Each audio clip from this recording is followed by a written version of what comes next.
سڵاتان لەبێت و ئەم کاتتان باش بینەرانی خۆشەویستی تەلەڤیزیۆنی کۆمەڵە بە یارمەتی هاوڕێیانی هاوکارم لەگەڵتانم بۆ پێشکەشکردنی گەشتی هەواڵەکانی ڕۆژی پێنجشەممە سەرەتا سەردەڕێی گرنگترین هەواڵەکان. مەترسی لە سێدارەزانی مەحراب عەبدوڵڵا زادە لەلایەن ڕژیمی کۆماری ئیسلامیەوە دەست بە سەرکردنی هاوڵاتیەکی خەڵکی شاری مەهاباد بە مەبەستی تێپەڕاندنی ماوەی بەندکرانەکەی، سەپاندنی حکمی سێدارە بەسەر هاوڵاتیەکی خەڵکی شاری میاندووا و بەردەوامی مانگرتنی کرێکارانی شەرکەتی کشت و سەنعەتی قەندی خاوەرمیانە و ناڕزایەتی کرێکارانی ئەبنیەی فەنی ڕێگەی ئاسن لە ئەندیمەشک.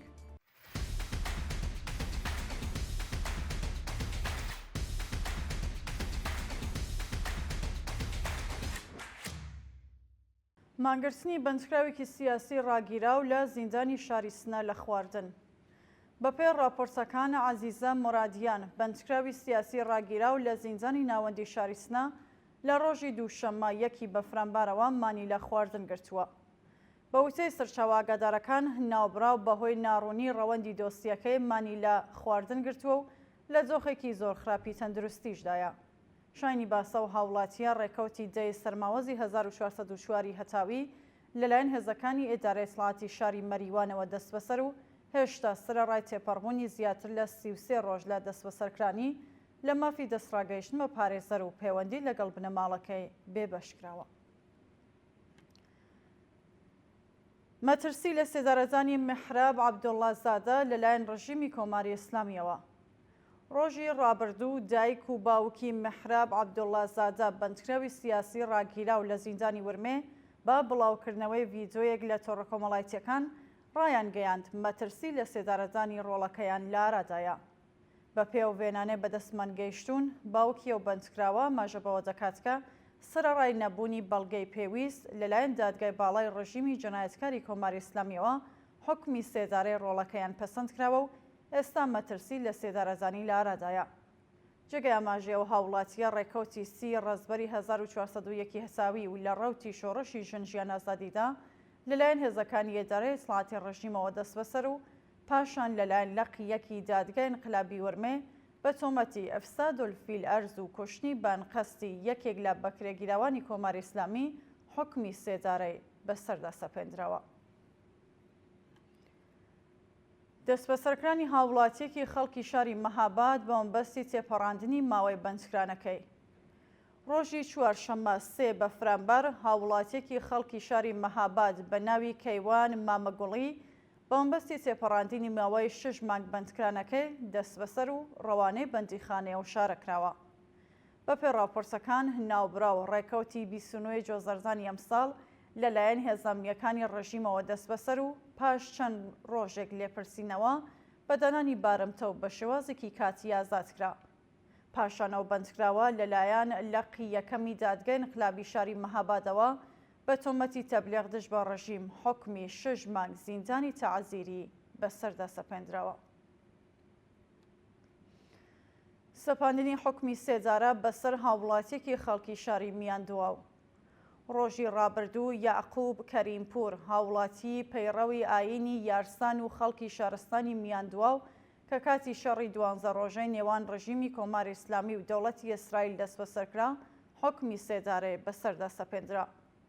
ناوبراو ڕێکەوتی 26 جۆزەردانی ئەمساڵ لەلایەن هێزەکانی ئێدارەی سڵاتی ڕژیم لە شاری میاندووا و دەست بەسەر و ڕەوانەی گرتوخانەکانی ئەو ناوەندە لە شاری وەرمێکرا.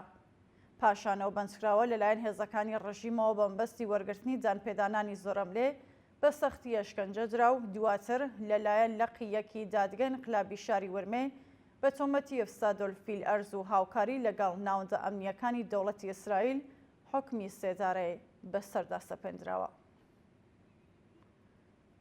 کۆبوونەوەی ناڕزایەتی کرێکارانی شەرکەتی نەوتی فەلاتخاڕەی سیری و لاوان. ڕۆژی ڕابردوو کۆمەڵێک لە کرێکارانی شەرکەتی نەوتی فەلاتخاڕەی شاغەڵ لە ناو چامەڵایەتیەکانی سیری و لاوان دژ بە وەدینەهاتنی بەڵێنەکانی بەرپرسان کۆبوونەوە.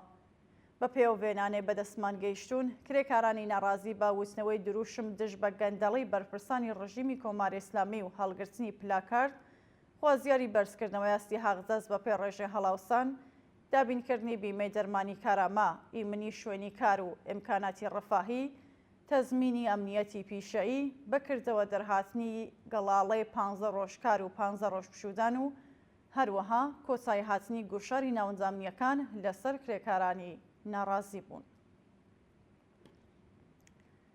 بەردەوامی مانگرتنی کرێکارانی شرکەتی کشت و سەنعەتی قەندی خاوەرمیانە. ڕۆژی چوارشەممە 3 بەفرامبار کرێکارانی شاغەڵ لە شرکەتی کشت و سەنعەتی قەندی خاوەرمیانە لە شارستانی شوش لە سێهەمین ڕۆژە بەردەوامیان بە مانگرتنەکەیاندا. بەپێ ڕاپۆرسەکان کرێکاران ئاماژە بەوە دەکەن کە سەرەڕای 3 ڕۆژ مانگرتن و کۆبوونەوە نەک تەنیا بەرپرسانی ئەو شرکەتە وەڵامی جاخوازیەکانیان نادەنەوە، بەڵکو لەلایەن ناوەندە ئەمنیەکانەوە هەڕەشەی لەسەر کاردەرکردن و سازکردنی دۆسیە لە ناڕازیان کراوە. لە بەردەوامی کۆبوونەوەکەدا کرێکاران جەخت لەسەر ئەوە دەکەنەوەکە تا کاتی بایەختانی ڕژیمی کۆماری ئیسلامی بە جاخوازیەکانیان و هەروەها بەڵێنەکانی بەرپرسان بەردەوام ئەبن لە مانگرتن و کۆبوونەوە. دووە هەواڵ ناڕزایەتی کرێکارانی ئەبنیەی فەنی ڕێگەی ئاسن لە ئەندیمەشک. ڕۆژی ڕابردوو کرێکارانی ئەبنیەی فەنی ڕێگەی ئاسن لە شارستانی ئەندیمەشک لە 5مین ڕۆژی ناڕزایەتیەکانیاندا دەستیان لە کارکێشایەوە و کۆبوونەوە. بە وتەی سەرچاوەگادارەکان کرێکاران ئاماژە بەوە دەکەن کە بەهۆی پێنەدانی حەقدەسە دۆخراوەکانیان لەلایەن بەرپرسانەوە لە دۆخێکی زۆر خراپی ئابووریدا دەژین و تەنانەت توانایی دابینکردنی سەرەتاییترین پێداویستەکانی بنەماڵەکانیان نییە.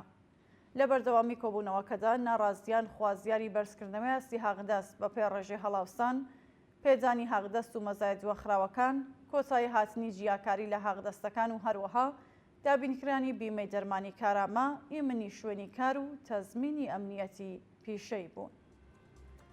بینەرانی خۆشەویست، هەواڵەکانتان پێشکەشکرا، هەر شاد و ئاسوودە بن.